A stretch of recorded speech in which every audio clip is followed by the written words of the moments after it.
வணக்கம். சிவாய நம.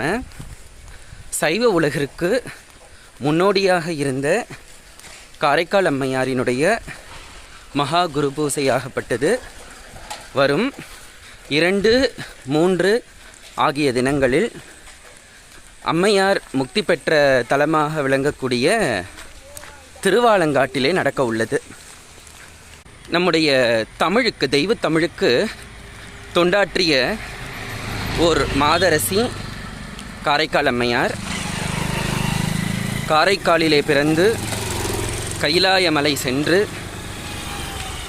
திரு ஆலங்காடு என சொல்லக்கூடிய இந்த தொண்டை மண்டலத்தில் இருக்கக்கூடிய அற்புதமான சிவத்தலத்தில் பங்குனி சுவாதி அந்த நன்ன நாளில் காரைக்கால் அம்மையார் ஊர்த்வ தாண்டேஸ்வரருடைய திருவடியை அடைந்தார். இந்த நிகழ்வினை போற்றக்கூடிய விதமாக வரும் ஏப்ரல் 2, 3 ஆகிய தினங்களில் காரைக்கால் அம்மையாருக்கு திருவாலங்காட்டிலே மகா குரு பூசை விழாவாகப்பட்டது நடக்க உள்ளது.